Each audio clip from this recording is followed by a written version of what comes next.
म चाहिँ अभिषेक अनि आज एउटा सानो कविता लिएर आएको छु। कविताको शीर्षक रहेको छ अतीत। Okay, how do you like, how do you feel? You can comment down below. Thank you. Okay, let's get into it. Okay. ला एक सरको तान। ओ सुजन, यसै नि हाल्दै त ग्लासमा। क्लच बिस्तारै छोड, एक्सिलेटर हल्का बटार, गाडी आफै कुद्छ।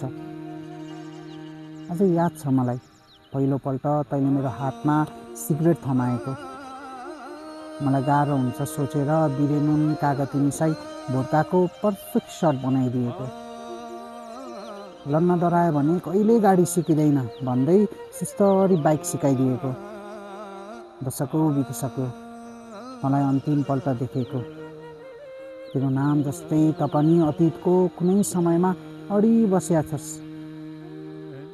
तेरो याद अझ पनि आउँछ, सिगरेट सल्काउँदा, रक्सीले मुख बिगार्दा, कागती मुखमा राखी आँखा बन्द गरी जिब्रो ट्वाक्क पार्दा,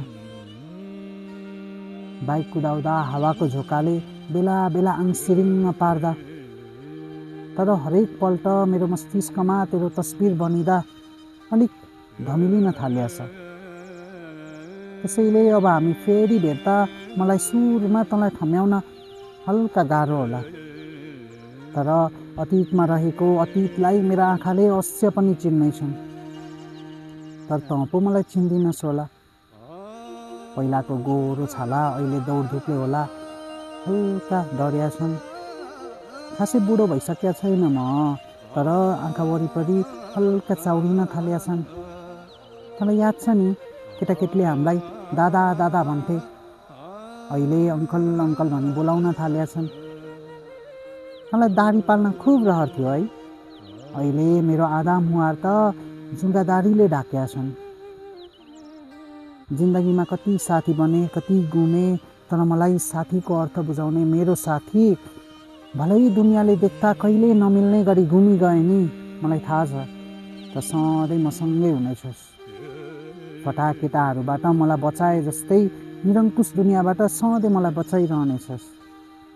किनकि त भन्ने गर्थिस्, अभिषेक, साथी त्यो हो जो हरेक सुख दुःखमा, हाँसोमा, रुवाईमा बिना कुनै स्वार्थ तेरो समीप हुनेछ। तर त निकै बाठो अनि स्वार्थी रहेछस् साले। आफ्नो शब्दको मान यसरी राखिस्, प्रश्न गर्ने कुनै ठाउँै छैन। आफ्नो साथीप्रतिको दायित्व तैँले जति मजाले कसले निभाउन सक्छ र? तर म मेरो साथीप्रतिको साथीत्व मैले कहिले निभाउने? जब जब मेरो मनमा यो प्रश्न उठ्छ, सायद हावाको झोक्का बनी मेरो कानमा सुस्काउँछस्। अर्को जुनी अभिषेक, अब अर्को जुनी। ए साथी तिमी कहाँ छौ भन न, लामो दिनहरू काट्न नै गाह्रो हो।